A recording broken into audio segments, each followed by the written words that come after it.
Hello，我今日咧係嚟教大家點樣去報梨大預學堂嘅短期課程嘅申請嘅。咁有鑑於前幾年都係 Covid 啦，咁所以咧我哋上網得嘅資料，即係可能最 update 嘅咧，都已經係2019年嘅事，非常之唔 update。咁所以咧有見及此，我就特登整咗一條2023年 QA 系列，希望咧可以幫到諗住去預學堂嘅你。事不宜遲，我哋即刻開始。但係咧喺講報名之前咧，我想澄清翻一樣嘢先，因為咧有好多間嘅預學堂啦，可能大家都會有聽到延世啊、首爾大啊，甚至係西江大學咧，佢都會有唔同類型嘅預學堂嘅課程嘅。不過大家要留意個位咧，就係有一啲課程咧係短期課程，即係好似我哋呢啲咧3個禮拜嘅啫，但有啲咧就係3個月。咁所以咧大家一定要留意翻係你究竟係想嚟短期體驗下韓國嘅生活同埋韓國即係讀韓文啦，定係你係想我好認真咁樣去讀3個月嘅。咁大家咧喺報名嘅時候咧就要注意翻，因為咧佢個報名嗰個嘅名咧係唔同嘅，同埋開課時間啦，同埋相對要嘅 qualification 咧都會有唔同嘅，咁所以大家就要留意一下啦。如果你係話純粹報名嘅話，咁要點樣報呢？咁咧佢梨大嗰度咧就係會佢有個官網啦，咁個官網嘅時候咧你就會可以註冊一個 portal， 跟住咧你就去報名啦。咁報名嘅過程其實都幾簡單嘅，咁你只需要咧喺嗰個網度，然後咧就係揾翻你究竟係要揀夏季即係5、6、7、8月嘅課程啊，定係話你純粹係3個禮拜？咁你揀翻之後咧，跟住咧就有一份 application form， 咁你就要填翻啲簡單嘅問題，即係可能例如你點解要想嚟讀啊？或者你有冇學過韓文啊？咁一啲簡單問題啦，加上你一啲嘅個人資料咧，咁咧就可以完成註冊㗎。咁咧喺呢度咧都想講個小插曲俾大家聽，就係咧大家唔好以為咧佢係可以一早報定名啦，因為咧我本人咁咧就喺4月嘅時候咧就已經勁心急咁樣咧就諗住去嗰個官網嗰度註冊，跟住就去報名啦，因為驚死太多人報名報唔到啦。點知佢係冇呢一行，冇7月，跟住我就勁驚啦，以為已經 full 咗定係咩啊？咁所以咧我就就 email 問咗嗰個梨花大學嗰邊嘅 admission， 但係咧 admission 覆翻咧就係話唔好意思啊同學，我哋呢啲短期課程咧只會喺開課2個月之前咧先會去正式俾人報名咯，即係大家其實係完全唔需要擔心，完全唔需要緊張，係一定會報到名嘅。只需要咧你喺報名即係佢有個限期啦，你喺限期之前咧可以成功交到錢咧，咁你個學位咧就係會係確認咗㗎啦。好啦，咁當你完成咗頭先講嘅所有報名嘅東西之後咧，咁咧你就可以去 send 一個 email 同梨花大學講話我成功報咗名啦，我個名咧就係乜乜乜乜，即係好似我呢封 email 咁樣。咁完咗呢封 email 之後咧，咁咧佢就應該會 send 一個咁嘅 list 俾你，咁咧就係講話你需要交啲乜嘢啦，係交呢啲文件時候咧要注意幾樣嘢嘅。第一咧就係你嘅中學畢業證書啦，咁嗰張咧其實一定係要你中學出嗰張，就唔係 DSE 嗰張，咁呢樣嘢就要留意翻啦。第二樣嘢咧就係例如佢要一啲嘅transcript， 但係咧佢其實個 transcript 唔係 transcript 嚟嘅咯，因為我交個 transcript 佢話係唔係啦，佢要助學證明啦。咁 transcript 係代表唔到助學證明，學生證都唔可以代表助學證明，一定係要靠你而家嗰間學校 send 一張叫某某某同學喺而家呢個地方讀緊書，咁咧佢就係由幾時讀到幾時，係要一張 official 嘅 proof 咧先叫在學證明。咁所以咧喺準備嘅時候咧，可能都要用翻少少時間先可以去到下一步嘅。再下一步啦，就係俾錢啦。咁俾錢咧，韓國呢度最麻煩咧就係嗰個嘅匯錢啦，同埋匯率嘅問題啦。因為除非你可以直接匯到 won 啦，咁但係咧通常外國即係喺韓國以外嘅地方咧，通常咧都係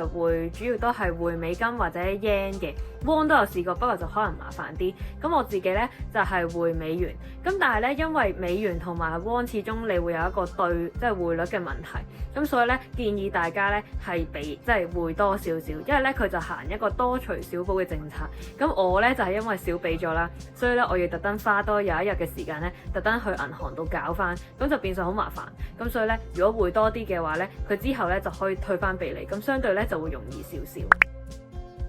當咧你做完晒以上嘅匯錢之後咧，咁就會有張收據嘅，咁咧你就可以 send email 翻俾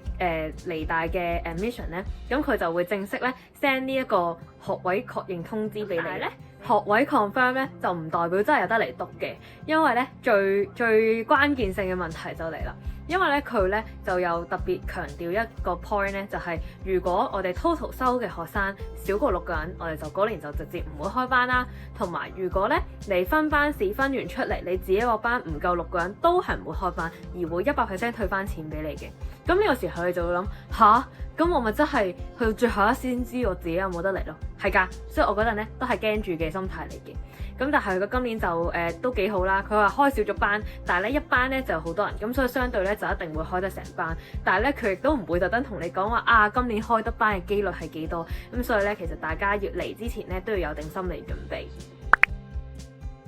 再去到下一步咧，就係我哋嘅水平測試啦。咁學校咧都幾好嘅，一開始咧都有 send 個 email 咧，就係問我哋究竟有冇韓文基礎啦。咁佢咧就已經將我哋全部學生咧分做2堆人，一堆咧就係完全零基礎，第一次接觸韓文，而另外一堆咧就已經係有一定水平，起碼識講自我介紹啦。咁詳情咧可以睇翻我哋之前拍嘅片，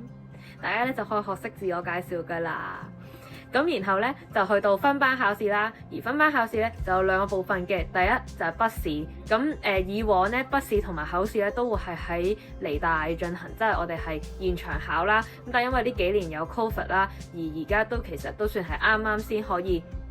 放翻開關，咁所以咧我哋今年咧仍然都係採取呢個全 online 去考嘅一個嘅制度嘅。咁但係如果可能去到你之後，可能冬季啊，或者之後再可能下年嘅夏天先上嚟咧，就有機會會變翻係全 offline，即係 face to face 咁樣去考。咁其實咧，主要筆試都係分2 part 嘅啫。一 part 咧就係講你嘅grammar 啦，即係可能你識唔識一啲嘅文化上嘅應用啦。而另外一個咧就係閱讀理解。咁呢2份卷咧都係 MC 嘅，同埋咧佢其實係因為我哋而家係 online 啦。咁其實佢只需要咧你喺3日內，你其中有一段時間撳咗佢個網度計時做翻咧，咁就 OK 㗎啦。即係有啲似大家嘅48小時 exam 嘅概念咁樣啦。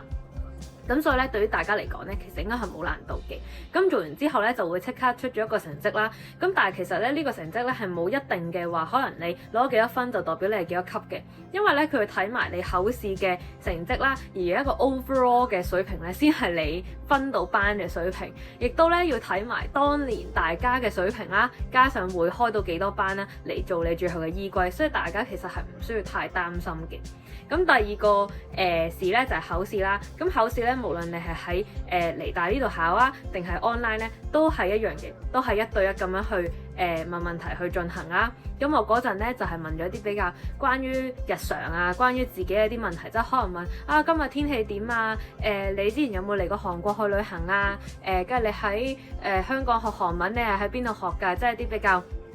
簡單少少啦，貼近生活少少嘅問題啦，所以大家其實如果想嚟報嘅時候，其實都可以有少少預備少少呢啲嘅題目咁樣嘅。咁其實佢主要係考你嗰個對話啦，而唔係話要斟酌你啲 grammar 用得啱唔啱啊，你有冇用錯呢啲嘅文法咁樣嘅。因為文法佢已經喺另外個筆試已經 test 咗你，所以佢呢個考試主要係睇下你識唔識同佢用韓文去溝通咯。咁但係其實唔識都唔緊要，因為呢個係真正反映到大家嘅實力㗎嘛。咁如果你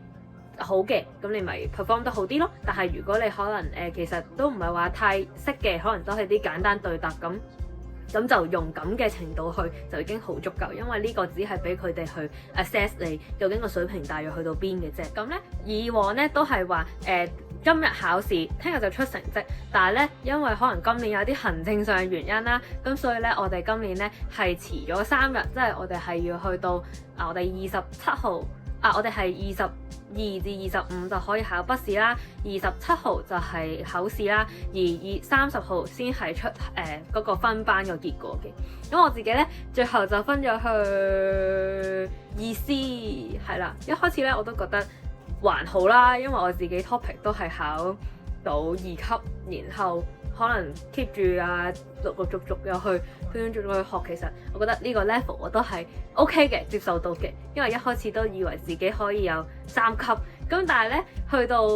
我發現第一日上堂之後咧，其實我而家呢個進度已經好好噶啦。因為咧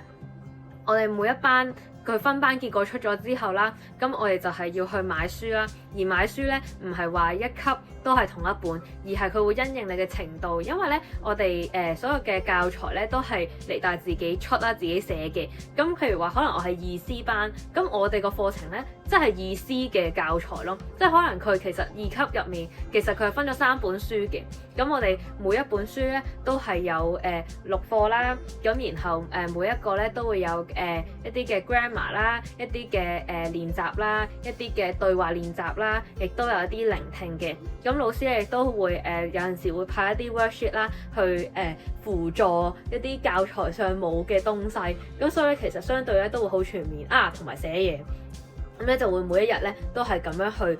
操練我哋咁樣，咁所以咧變相就係、是、如果你係level 1嘅同學咧，我哋今年咧都有 level 1A 同 level 1B 啦，其實用嘅書係唔同嘅咯，所以就唔會出現係話啊，其實我都係 level 2啫嘛，其實咪可能學翻啲簡單嘅嘢咯，其實唔係，我覺得呢個班其實係分到好重，甚至係有少少你需要用少少力度去追趕呢個進度嘅，所以我非常之感恩我冇入到第3級，如果唔係真係唔使去玩。就係咁，然後咧下一步咧就係去到補錢嘅部分啦。因為我自己就係要補錢嘅，咁希望大家就唔好啦。咁我去補錢咧就係去離大，即係大家見到好靚嗰個落去嗰個位咧，咁就係有間 bank 啦。咁嗰度咧就要去輪籌，然後咧就交翻現金就 OK 噶啦。基本上咧都冇乜問題嘅，但係就要做多個手續啦。咁譬如話我自己嘅話就係因為我係開課前1日先到埗，咁所以我就要即刻到埗咗之後就即刻整。咁但係如果你可能你係早幾日嚟嘅，咁你有多啲時間，你鬆動啲嘅，咁當然冇問題啦。咁但係最想咁梗係大家唔使做呢樣嘢啦，咁係最方便嘅。去到返學嗰一日啦，咁咧我哋就係朝早咧就去買書，買完書之後咧就下晝就上堂。咁我哋上堂咧就係上3個半3個就係4個鐘咁樣啦。咁我每一節都有 break time 嘅，所以其實除翻開咧都係3個鐘頭嘅堂咁樣。咁佢每一堂都可能呢一堂就係集中教 grammar， 而下一堂就可能係教 reading 啊 listening， 然後有一堂又係 speaking 啦，同埋咧佢成個嘅課程即係我哋其實係主要係3個禮拜咁樣啦。其實咧佢中間係會夾雜住2次嘅文化堂。咁咩叫文化堂咧？即係上堂以外嘅嘢啦，咁就係俾我哋可能去出去 side visit 下，去做下其他嘢，咁咧就係都可以同其他同學去熟嘅一個方法啦。亦都係可能話啊日日都淨係上 grammar 可能好悶，咁呢個時候就可以去其他嘢咁樣。咁咧同埋有一開始嘅開學禮啦，同埋最後一日就有一個嘅結業禮啦，而有一個考試啦。咁你考試過咗咧，先有得有 cert 嘅，咁你結業禮先會開心嘅，係啦咁樣。咁呢3個禮拜咧係相當之充實，我已經預知到啦。所以咧，其實大家如果真係想嚟嘅話咧，係刻不容緩，同埋咧係唔需要擔心，因為其實真係申請啊，所有嘢其實已經係 step by step。同埋咧就係語學堂究竟個地方喺邊咧？因為咧佢唔係喺離大本部嘅，其實咧佢係喺離大行到篤行到最後嗰棟，其實隔咗一條馬路咧，對面就已經係延世大學啦。咁所以咧建議大家喺交通上咧就唔好揀喺離大站，即係地鐵站去行，因為咧你係要行一段路，即係其實可能係10分鐘嘅路程啦。咁但係咧你夏天咧你係絕對唔會想行。咁梗係揀啲方便啲嘅方法啦。咁交通嘅話咧，就應該係有幾架巴士咧，可以直到離大後門，甚至係離大中間門。唔識，大家可以喺 search 你自己去自己要住嘅地方啦，同埋呢個咧個距離幾遠，最好就係揀呢啲嘅車啦。咁咧就可以直達。如果唔得都唔緊要嘅，咁唯有就直接行啦。其實都唔係太難嘅。大家只需要咧係揾翻嗰個嘅文化研究院，即係呢個名咧，咁咧就係呢一棟嘅，就係離大嘅語學堂嘅嗰棟嘢㗎啦。其實相對咧都唔係太難行嘅，不過都係嗰句，你夏天係絕對唔會上嚟嘅，係咯。好啦，咁我都講咗太多啦。如果大家仲有啲咩其他關於離大語學堂嘅問題，都可以喺下面同我講，我會用我嘅僅餘嘅能力嚟幫助大家，希望大家都可以 enjoy 下獨自喺韓國遊學嘅感覺。拜拜。